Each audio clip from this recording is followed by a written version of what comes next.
Have you ever walked into a room and instantly you feel heavy, anxious, or just off? Like the energy just hits you in the gut? Well, you're not imagining it.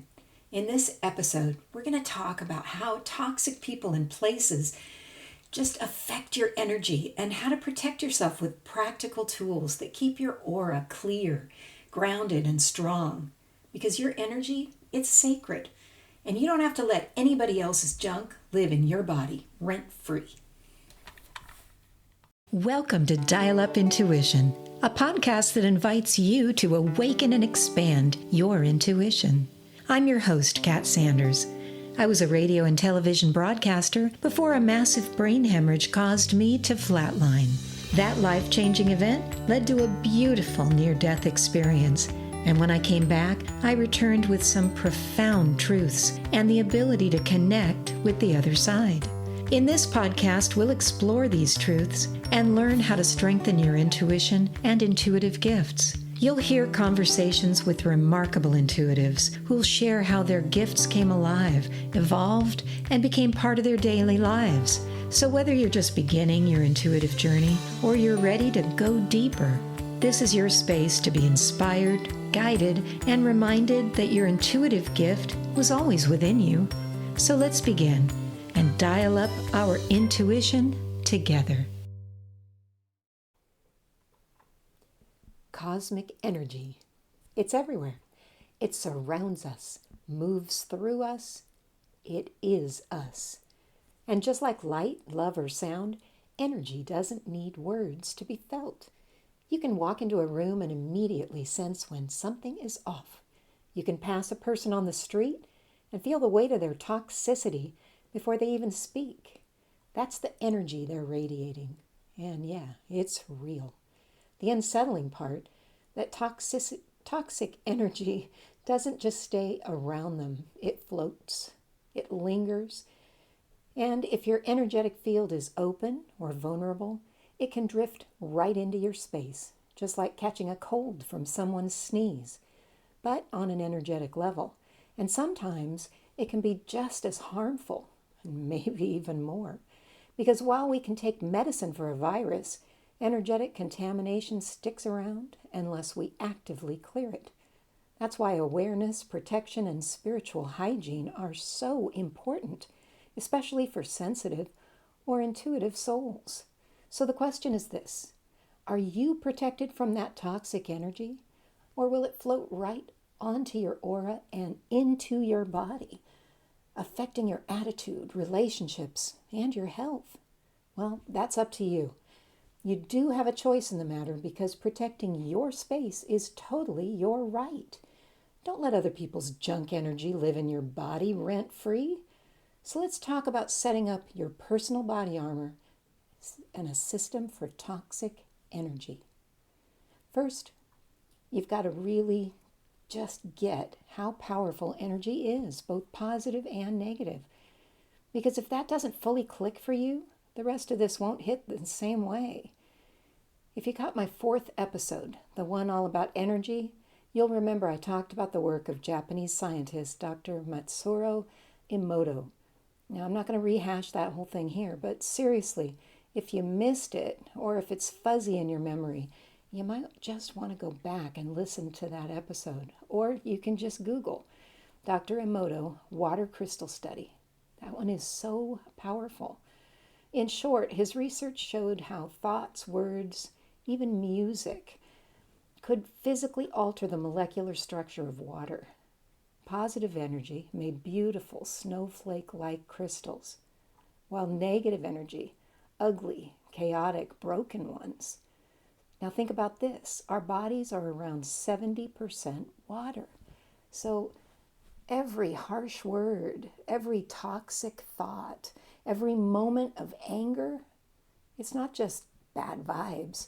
It's changing you at a cellular level. It makes you think twice before yelling at your kid or scolding your dog. It's even thinking about bad things when you're looking at yourself in the mirror. That energy, it really sticks. One of my favorite quotes comes from Peace Pilgrim. She was a remarkable American activist and spiritual teacher from the 50s and 60s. And she once said, "If you realized how powerful your thoughts are, you would never think a negative thought." And that truth runs deep because energy is contagious. You can feel it the moment you step in someone's space.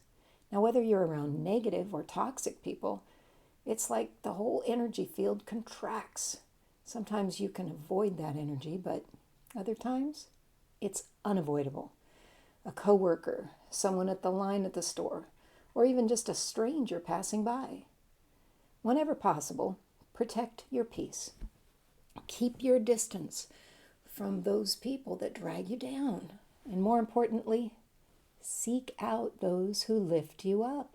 Surround yourself with people that bring you light, laughter, and love into your life.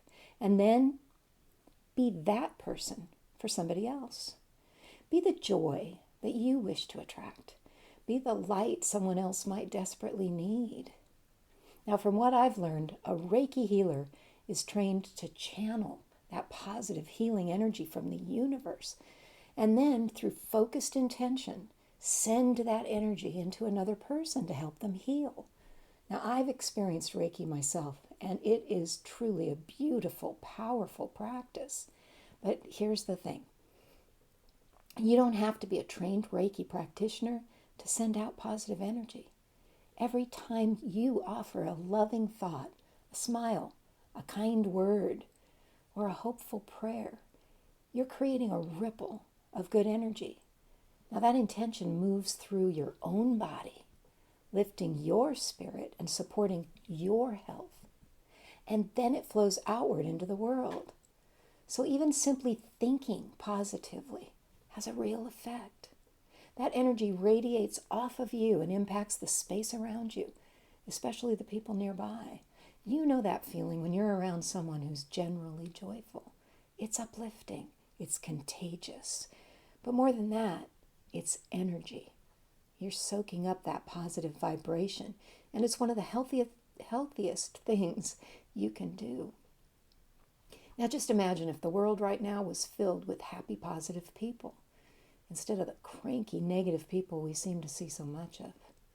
You know that feeling after being around toxic energy. You leave the conversation drained, irritated, or off balance, like someone hijacked your mood.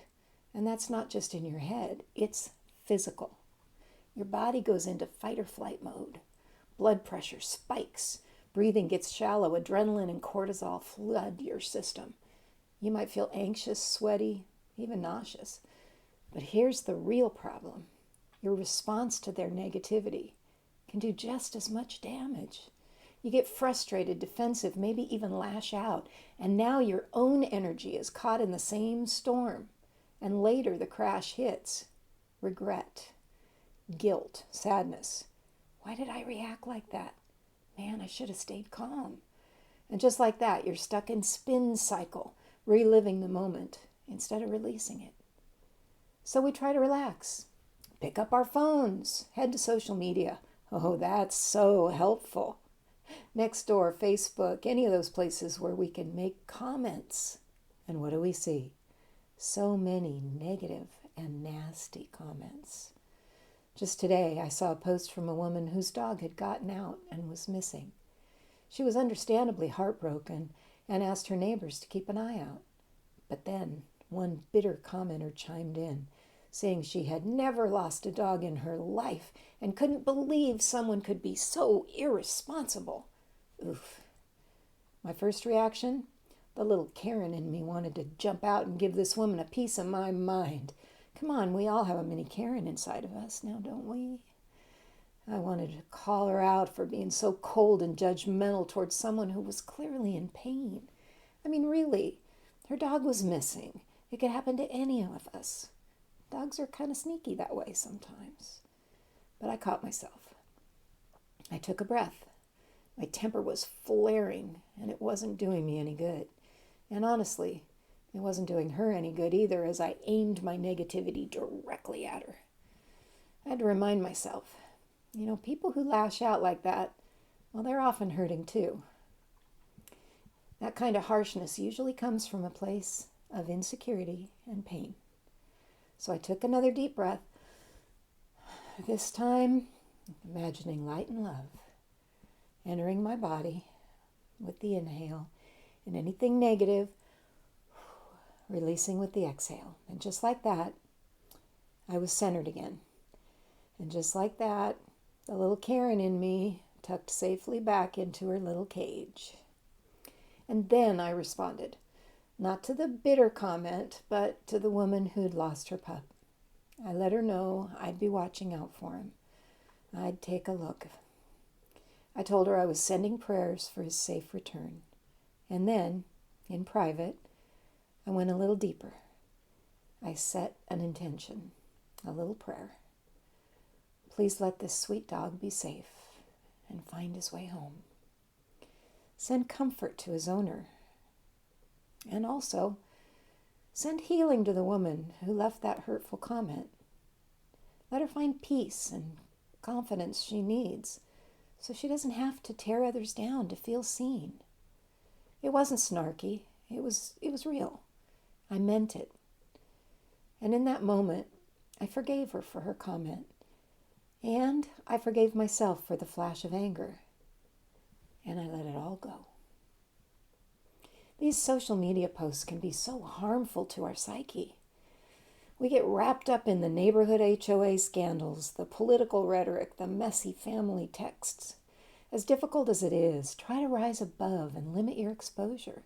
Stay away from the ones that you know will trigger you. I react badly to some of the animal posts. I love animals so much. People wanting to rehome their pets or lost outdoor cats. So I judiciously take care to avoid the posts that I know are going to break my heart or trigger me. I also avoid the political ones. People are being so unreasonable and downright mean on both sides. I don't need that in my life. I send my good intentions for the world and to the universe, and I vote. And that's what I can do to make the world a better place. Posting nasty comments only sends negativity into the world. So I avoid it. Now, since my return from the other side, I just know that I am a perfect soul living temporarily in a Cat Sanders body, or as one of my guests so adorably called it, a meat suit. And for some 80 years or so, more or less, I need to play out this life in this holographic world, playing my part before I go back to my home in the universe of energy and love. So while I'm here on Earth, I carry the rare gift and the humbling reminder of having flatlined. I got a glimpse of that incredible place we return to when our time on this stage is up.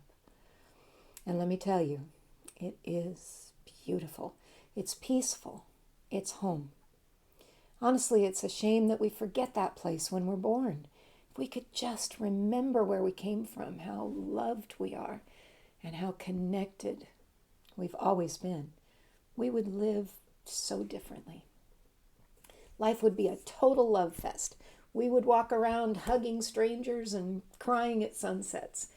But since we don't remember, at least not right away, we've got to deal with the day-to-day messiness, like the energy we absorb from others.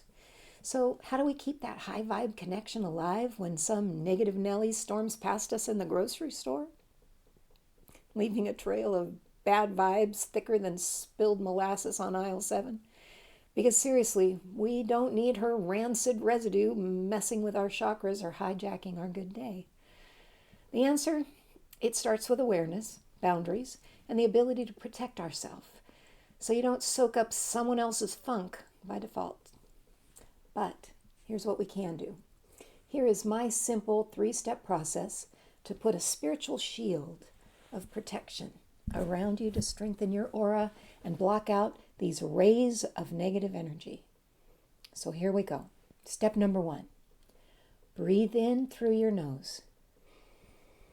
Take one slow cleansing breath in, and as you do, imagine drawing in that light and love from Source, God, nature, the universe, whatever feels right to you.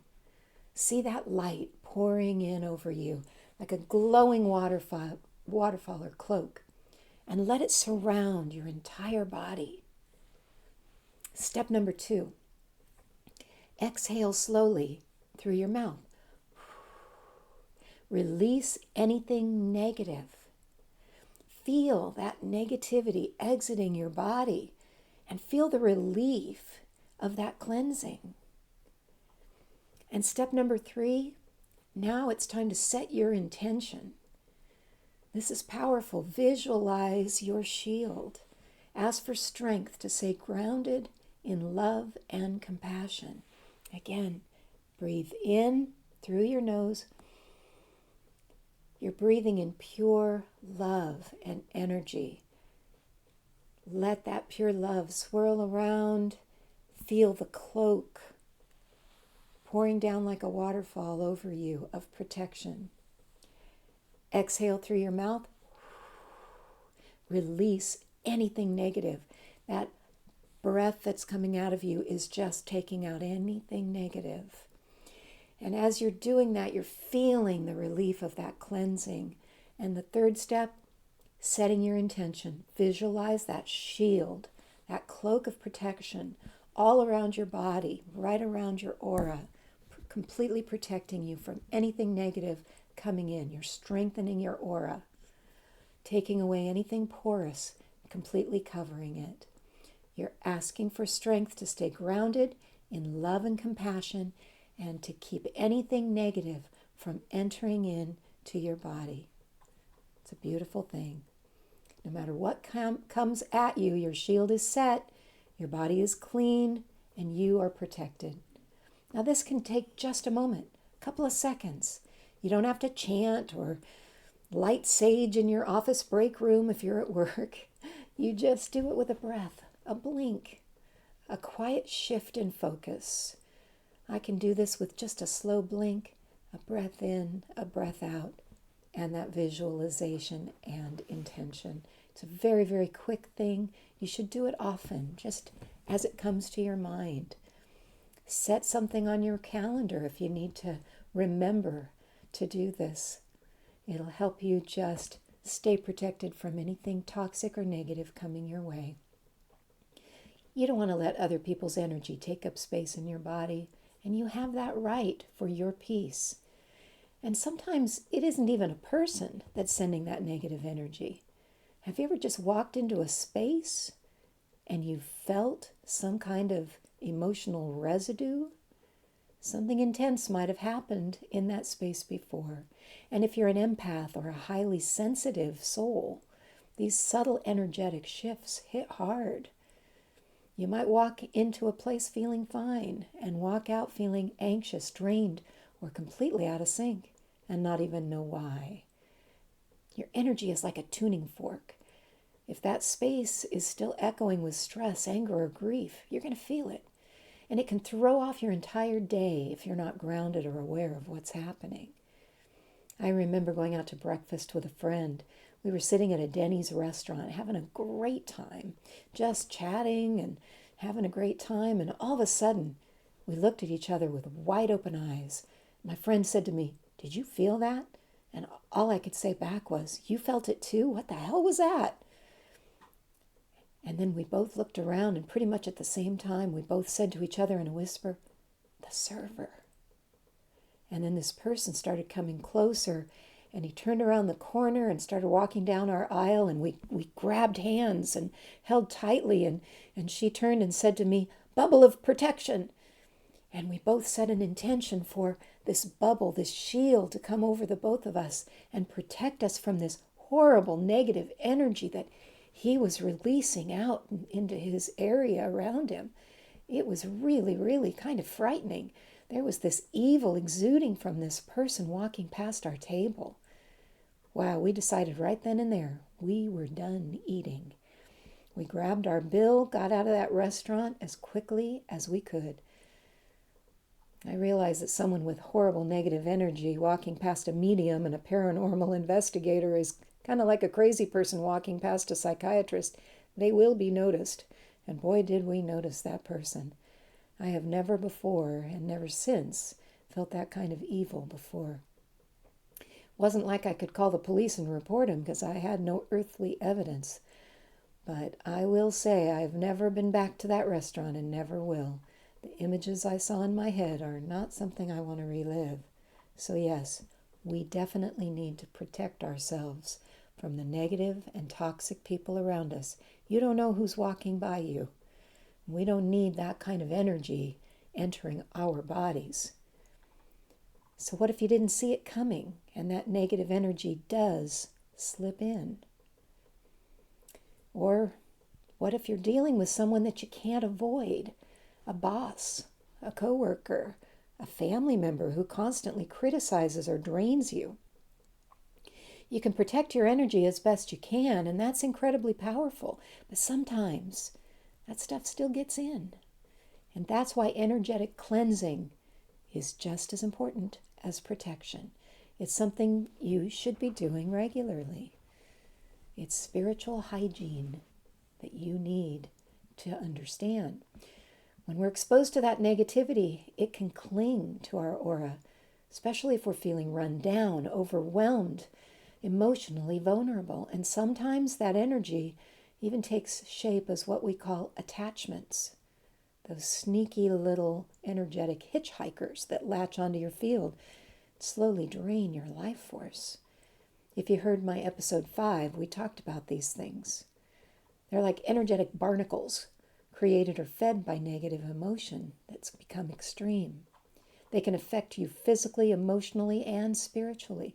And the longer they hang on, the more out of sync you feel. And that's where cord cutting comes in. This technique helps sever energetic ties to people or interactions that are draining you. It's incredibly helpful for restoring your emotional balance and clearing away anything that doesn't belong in your space. I'm going to give you a quick fix. This is a quick version of the cord cutting practice, and this is for those short-term surface level cords. These are the ones that might form after a stressful conversation, a weird encounter with a stranger, or just being in the wrong place at the wrong time. If you're dealing with long-term or deep emotional cords, the kind that come from unresolved relationships or trauma, these require kind of deeper healing work. This quick fix won't necessarily solve those, but it's a great daily energetic hygiene tool for clearing your field and reclaiming your space. So here we go. The first step is to, again, take a deep cleansing breath. And as always, breathe in through the nose. You want to visualize that breath comes in, light and love from the universe. Okay? It's pure love, pure light, and it's cleansing. Breathe in through the nose. Breathe in slowly. Now hold that breath for a little while. Hold it and feel it again, swirling and cleaning out anything from within you that might be negative, that might be kind of smoldering in there. Okay? It's going to clear out the negativity. It's going to clear out any attachments, anything harmful from your body. You need to visualize pushing out from your aura anything attached to it that shouldn't be there. Okay? Clearing your body and your aura from anything negative. And if it helps, you can imagine even a pair of scissors cutting cords, anything that's like attached, that's hanging on, cutting cords from those attachments. Even think about hearing the snip of those scissors as they cut. Snip, snip. You are releasing those. And when I say pushing out, you want to literally visualize pushing away anything from your aura. Cleansing yourself from within and pushing anything out. Now, the step number 3, breathe out through your mouth that air, that pure air that's come in and now cleansed everything from you. Breathe out through your mouth and do it with a good amount of energy. Release that negativity and harmful attachments, anything from your body. Push it out. Release that and set your intention. I release all negative and anything unhealthy that no longer serves me. I am releasing you. Get that out of your body. Okay? It's powerful.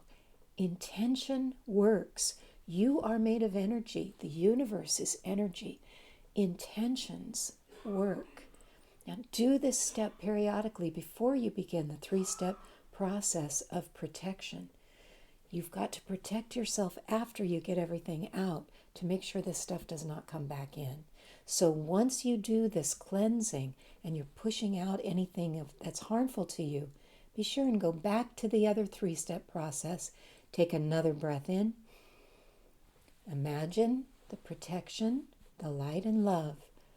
Protection coming back over you. Okay? Breathe out.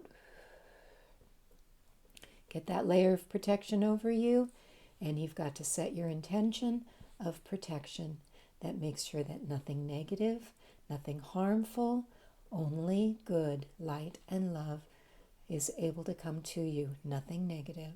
Okay? So again, anytime you clear out your energetic attachments, your negativities, be sure to put your protection back in place. As you grow stronger and you learn to face negativity with peace, compassion, and grounded love, your soul begins to expand in ways that are truly profound. In my humble opinion, that is the ultimate goal of this journey we're on, to face life's hardest moments and harshest people with grace, not reaction, with understanding, not resentment, with love and not fear. And when we reach that point, when we can truly embody that energy, I believe that's when we graduate. No more reincarnations, no more karmic loops. That's when we step into the role of spirit guide or angel, helping others from the other side. Now, I'm not saying I'm there yet. I wish I was, but I still have my ugly moments. I'm still a work in progress.